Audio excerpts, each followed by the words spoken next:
semuanya. Istrinya Pak Adib kena ya, istrinya Pak Adib.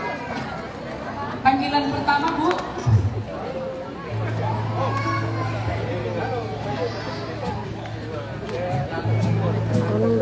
Apa? Pegang kue orang suka. Terima kasih. Mungkin saya masih memegang bahasa seperti yang Ibu Heri katakan bahwa kami bukan penyanyi tapi kami cuma pemuji. Mungkin saya bisa minta bantuan, ada yang tahu lagu yang bisa kita jadikan bersama.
Silakan kembali ke kediaman masing-masing.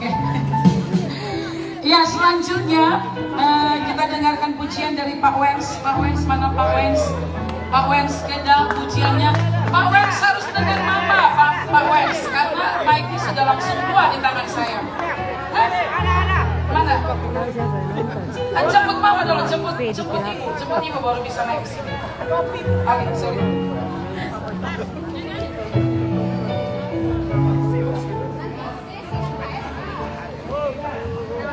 Ya, setelah ini sambil Pak Wes mempersiapkan, saya akan cari secara acak untuk bagi kita sekalian boleh memberikan pesan dan kesannya. Ya, pesan dan kesannya untuk Pasca. Jadi dari jemaat sekalian bisa memberikan pesan dan kesan untuk Pasca malam hari ini.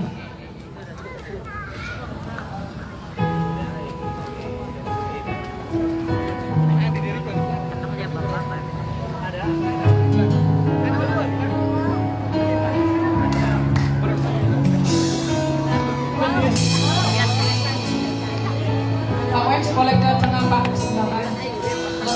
Oke. Kasih yang sempurna telah ku terima darimu, bukan karena kebaikanku, hanya oleh kasih karunia.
Kayaknya Opa harus bantuan anaknya. Oh, Henry kenapa lu pakai? Opa saya. Opa mandatkan ke suami ke Starbucks.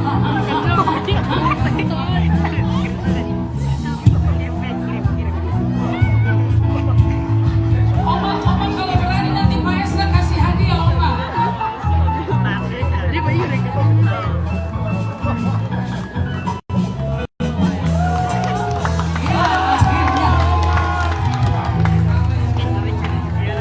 Memang papen boba kalau logiku. Masih sehat.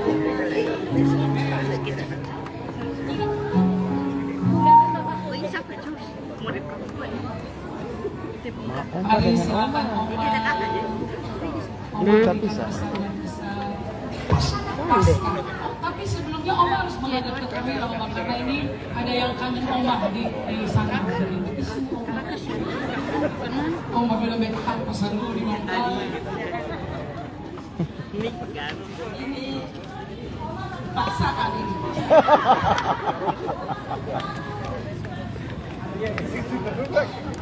Baik, walaupun dipaksa, tapi terpaksa juga harus berdiri di sini. Ya, nanti ini. Kita sudah sekian lama merayakan Paskah.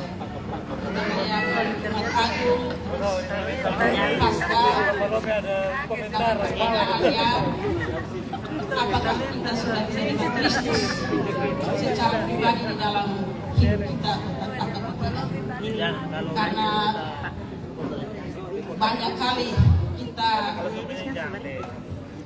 KTP-nya Kristen, tetapi sikap hidup kita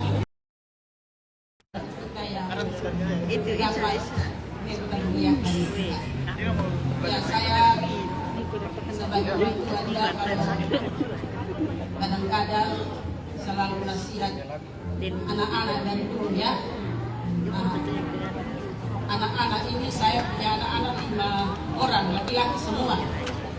Dan di lingkungan kami itu sering terjadi kerusuhan. Ya, sering terjadi kerusuhan. Tapi saya puji Tuhan karena anak-anak saya tidak terlibat di dalam hal-hal yang seperti itu. Dan kami sebagai orang tua sudah mendidik mereka dari masa kecil, dan akhirnya mereka semua bertumbuh menjadi anak-anak yang mencintai Tuhan, dan Tuhan juga memberikan talenta-talenta yang kepada mereka, sehingga sampai saat ini mereka semua bisa menjadi anak yang mencintai Tuhan dan melayani Tuhan. Dan karena itu, sebagaimana Pak Jimmy tadi menghimbau kepada anak-anak muda, untuk mari pergunakanlah hidup kita, pergunakanlah masa mudamu untuk sungguh-sungguh melayani Tuhan dan melimpahkan satu talenta yang Tuhan telah percayakan di dalam kehidupan masing-masing. Jadi mungkin itu saja pesan saya, semoga menjadi berkat bagi kita semua. Terima kasih. Mau satu lagu? Oke, kita akan melihat bersama-sama penampilan dari seorang drummer cilik.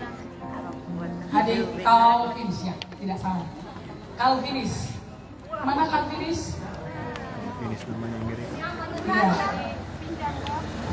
Oke, setelah Calvinis mempersembahkan pujian, ini ada satu persembahan pujian yang memang saya berat hati untuk pakai. Anda sudah tahu itu siapa ya? Sudah tahu siapa? Tahu. Kuat. Mana Calvin? Calvinis?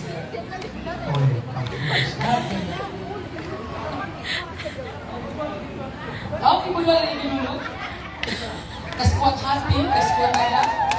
Ya, Indomie. Lipat tangan baju barengan. Tepuk tangan buat Ibu Doni. Iya. Gici-gici kurus pagi. Sebelum Ibu Doni.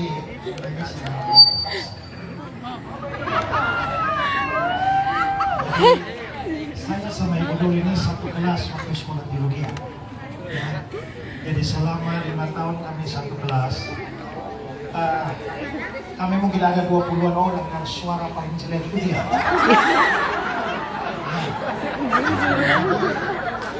Itu pokoknya dia paling belakang. Tapi yang saya melihat selama bertahun-tahun ada kemajuan bertahap.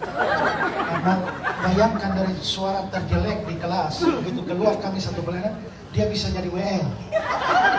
Saya sampai heran ya. Rasanya ajaib ya. Nah, tapi ternyata setelah itu juga tambah maju lagi dan ternyata belajar vokal di Malaysia khususnya ya. Nah, bahkan Ibu Doli ini sudah keluarkan album sendiri ya. Kayak apa? Satu ya dengan satu lagu di YouTube channel ya. Jadi kalau saya membandingkan Ibu Doli dari tahun 90-an dengan hari ini, itu sebuah mujizat. Kalau Ibu Doli menyanyi hari ini saja bagi saya it's amazing. Silakan Ibu Doli. Intermezzo dulu sebelum saya menyanyi. Sebenarnya saya sudah punya nazar bahwa ketika saya berumur 45 tahun, saya mau solo di gereja GKI Revival. Dan itu terjadi tahun lalu, tapi ditolak oleh pemain musik yang bernama Hanson Soru. Hanson Soru menolak, tapi puji Tuhan hari ini walaupun 1 tahun berlalu dari nazar saya, Tuhan kasih kesempatan. Dan bukan hanya kesempatan kesempatan yang Tuhan kasih. Saya diiringi oleh pemain gitaris Kaliber. Enson, kalau Tuhan yang buka jalan, tidak ada satu orang pun bisa menutupnya. Ini dia orangnya. Ini. This is my desire to honor you. Sebentar, saya buka ini.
Ini kecil-kecil begini kepala sekolah. Waktu beta cerita dia kepala sekolah di Bepu suami kaget setengah mati. Ah, kecil anak begitu kepala sekolah. Ah, iya. Bukan hanya kepala sekolah, Iya. tapi pemeran utama dalam film Sumpit Aja. Ajaib, benar sekali. Saksikan filmnya di YouTube. YouTube saya, YouTube Oh, Esra Sorum, iya, ada betul sekali. film rohani Sumpit Ajaib, pemeran utamanya Ibu Doli. Iya. Ya, dan juga ada di YouTube KBS juga ada ya filmnya di situ. Oke, sekarang adik Calvinis silakan. Wah, haleluya, ini Calvinis bukan Armenia.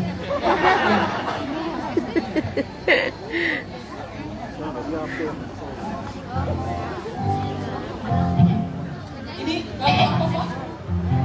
Hatiku percaya. Sepertinya saya harus cari korban dulu, jangan saya lagi. Saya minta teman-teman sekolah minggu, karena ini yang main anak sekolah minggu, guru-guru sekolah minggu. Nona Ella silakan. Ella. Ya, guru-guru sekolah minggu, Kakak Alfa silakan. Ada ini anak sekolah minggunya yang bermain. Mana? Nona Ella mana?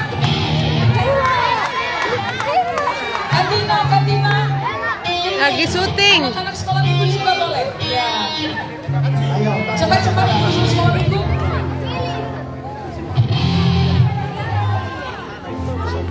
Kenalkan guru sekolah minggu.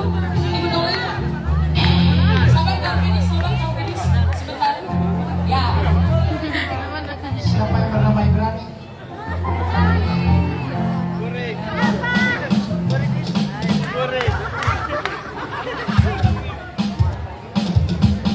Gloria siap.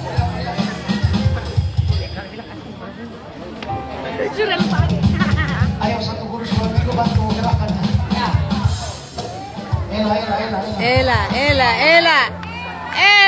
Silakan. Sekolah minggu kasih gerakannya. Ella. Hatiku percaya. Ya. Ikut tante itu ya. Bagaimana tante itu banyak ikut ya.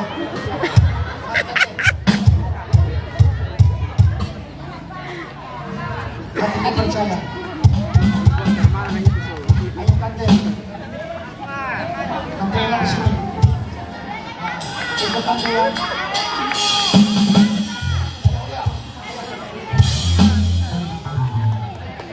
Cepat.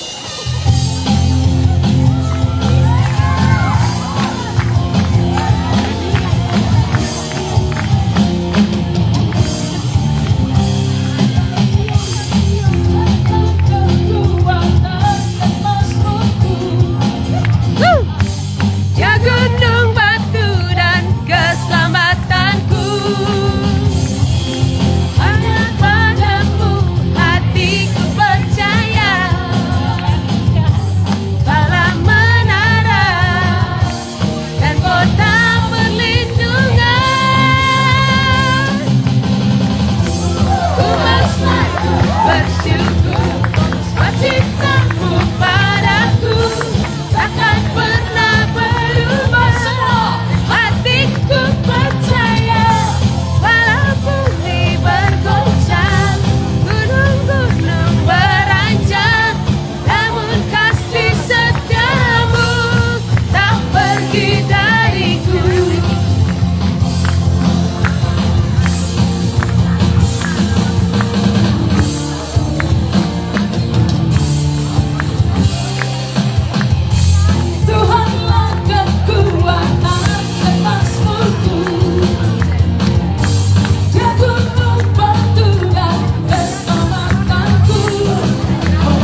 Calvinis kung mama yang mana. Mama tua, pas hamil dia makan. Lihat, kenal tuh. Nah, ini dia. Sudah boleh tukar pikiran, tukar posisi. Ya lanjut setelah ini Pak. Boleh mic saya dikasih kepada Bapak Lomi. Mana Pak Lomi? Pak Lomi di manakah dirimu Pak Lomi? Tolong angkat kaki. Tangannya Pak. Pak Lomi. Bapak Lomi. Betul di mana? Bapak Marsini dong Bapak. Oh, ganggu main drama betul. Woi, siapa dulu? Boleh Bapak Lomi memberikan pesan dan kesan. Ditemani Bu Riko. Dalam bentuk menyanyi, dalam bentuk syair Pak. Ya silakan Pak. Baik, saudara-saudara semua, Yesus Kristus sudah mati dan bangkit untuk kita. Amin. Selama dia hidup di dunia, dia selalu memberitakan Injil yang berpusat pada dirinya sendiri sebagai satu-satunya keselamatan atau jalan ke surga. Selain itu juga Kristus berpesan pada murid-muridnya, pergilah ke seluruh ujung bumi, beritakanlah Injil bahwa Kristus saja satu-satunya jalan keselamatan. Dan setelah dia sudah di surga, kitalah yang adalah orang Kristen yang menjadi warisan dari Injil itu. Pertanyaan saya yang pertama, kita yang hadir di sini malam ini, apakah sudah punya keyakinan keselamatan atau belum? Jangan-jangan kita hadir di sini itu hanya dipenuhi dengan kesenangan-kesenangan jasmani saja, tetapi tidak pernah kita pikirkan ketika kita dipanggil pulang, nanti kita pulang ke mana?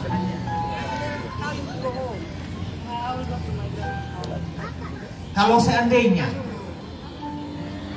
keselamatan itu sudah kita miliki, bahkan saudara-saudara yang hadir malam ini di sini, Tuhan bilang keselamatan itu bukan hanya milik kita, tapi milik banyak orang. Karena itu, sudahkah kita sekali saja pernah memberitakan Injil pada orang-orang yang belum kenal Kristus sebagai Tuhan dan Juru Selamat atau belum? Itu adalah PR bagi kita semua. Memang talenta kita berbeda-beda, dan saudara suka untuk memberitakan Injil, tetapi banyak cara dengan yang ada pada saudara untuk mendukung memberitakan Injil. Karena itu gunakan kesempatan atau apapun yang ada pada saudara untuk memberitakan Injil. Karena segala kemewahan keberadaan kita di dunia pada ini itu sementara, tetapi iman pada Kristus itu adalah kekal selama-lamanya. Karena itu sekali lagi pesan saya pada malam hari ini untuk kita, ketika kita sudah selesai atau sementara memperingati hari Paskah pada hari ini, pastikan keselamatan itu sudah ada di dalam saudara.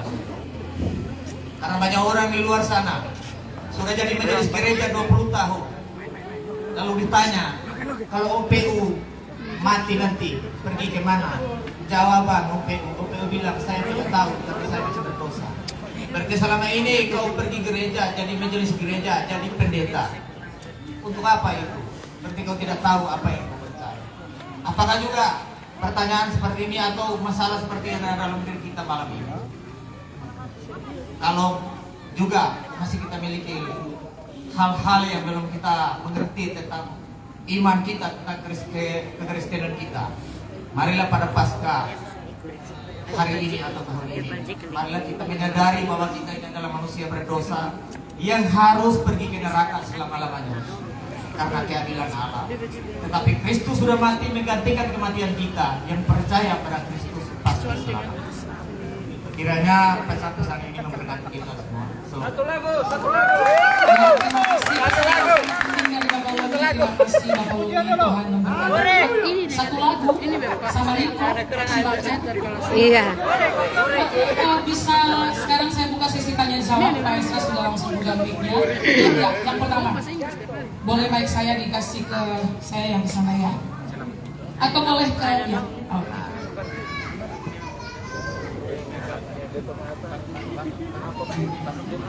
Shalom semua, selamat Pasca, Pak Pendeta. Saya punya pertanyaan ini sudah dari tahun 2003 dan saya bertanya pada seorang dosen Perjanjian Lama di Seminari Alkitab Asia Tenggara ketika saya berstudi di sana, dan ibu itu belum bisa menjawab, atau mungkin karena di pikirannya mungkin saya belum mampu sampai ke sana. Pertanyaan saya begini, Pak. Ketika Tuhan menempatkan Adam dan Hawa dalam Taman Eden, dia menentukan aturan. Kamu boleh makan semua buah pohon, tapi pohon yang satu ini jangan makan. Ya, pohon pengetahuan yang baik dan yang jahat. Nah, setelah itu entah seperti apa dalam konteks cerita Alkitab, datanglah ular bicara kepada Hawa. Dia memutar kalimat itu dan dia berkata, lu boleh makan semua buah pohon itu. Dan akhirnya dia memberikan buah pohon itu kepada Adam.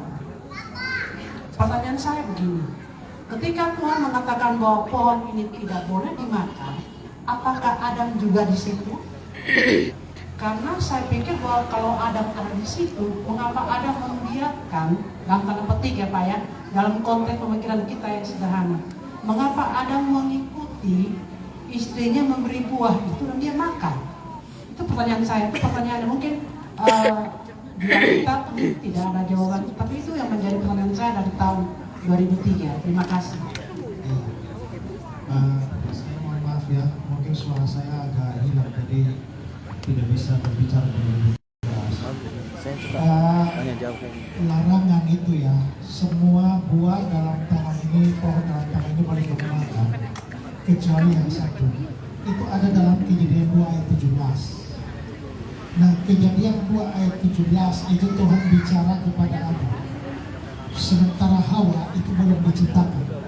Hawa baru diciptakan mulai Kejadian 2 ayat 24. Itu berarti waktu Tuhan kasih larangan itu, Hawa tidak dengar. Hanya Adam yang tahu peraturan itu, Hawa tidak tahu. Tapi nanti di Kejadian pasal 3, ketika iblis datang bilang, tentulah Tuhan berfirman, semua buah pohon dalam taman ini boleh kamu makan, bukan? Iblis ada pelintir sedikit itu kalimat, semua pohon dalam taman ini tidak boleh kamu makan, bukan?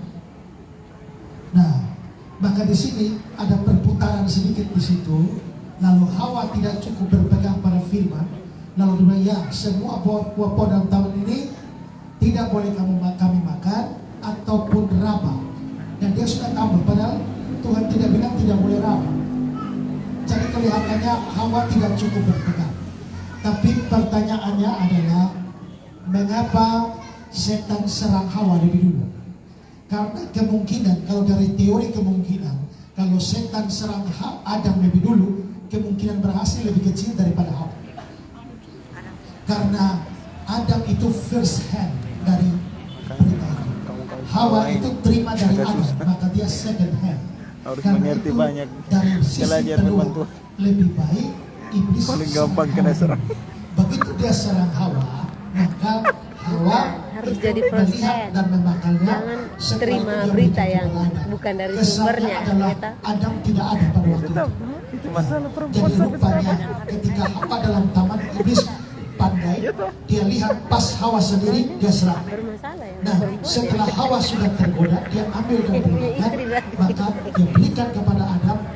Alkitab hanya cerita singkat saja, ya. Tapi mungkin ada suatu semacam bujuk rayu dari Hawa yang menunjukkan betapa enaknya buah itu karena dia sudah makan. pada saat semacam itulah Adam lupa akan firman Tuhan yang pernah dia dengarkan.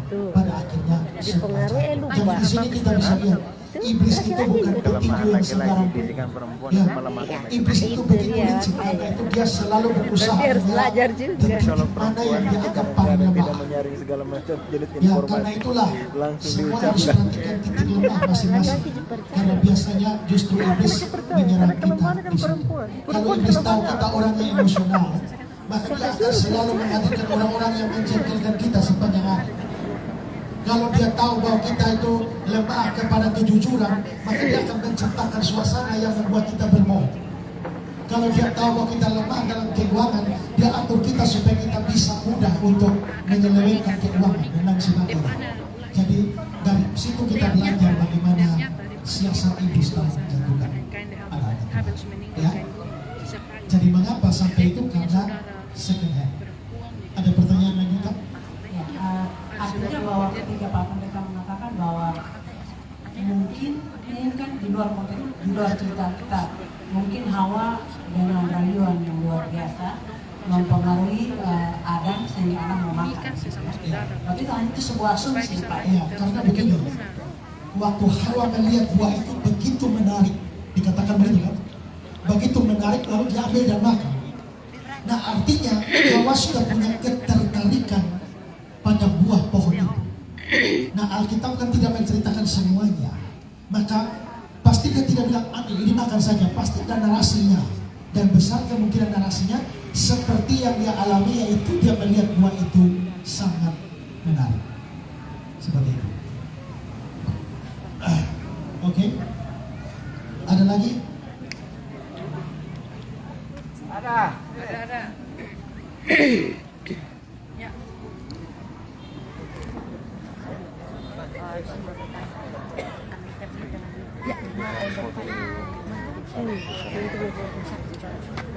Baik. Salam Pak Pendeta. Ya, selamat. Ya, selamat Paskah juga untuk kita semua. Selamat Paskah Pak Pendeta.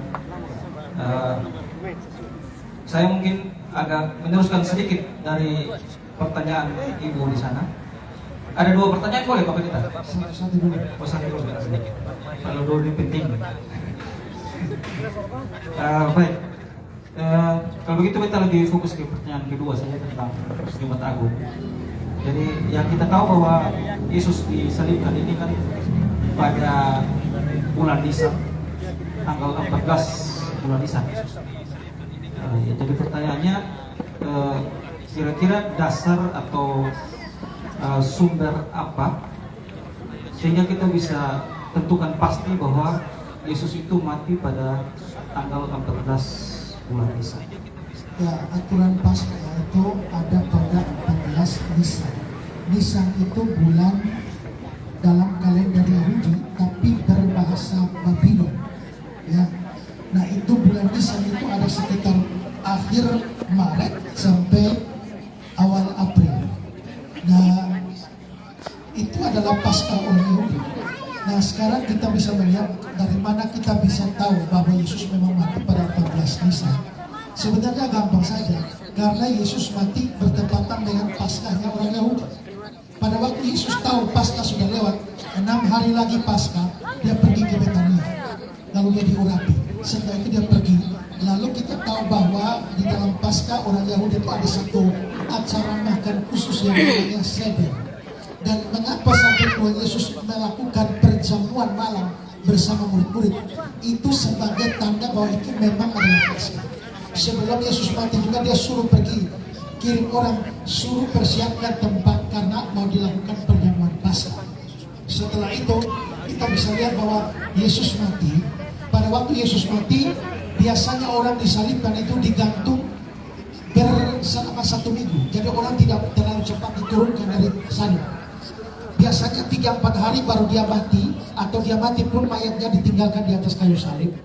Tapi pada waktu itu mayat-mayat segera diturunkan karena besok itu hari Sabat. Maka Yesus mati hari Sabtu, bukan hari Rabu seperti orang-orang yang mengatakan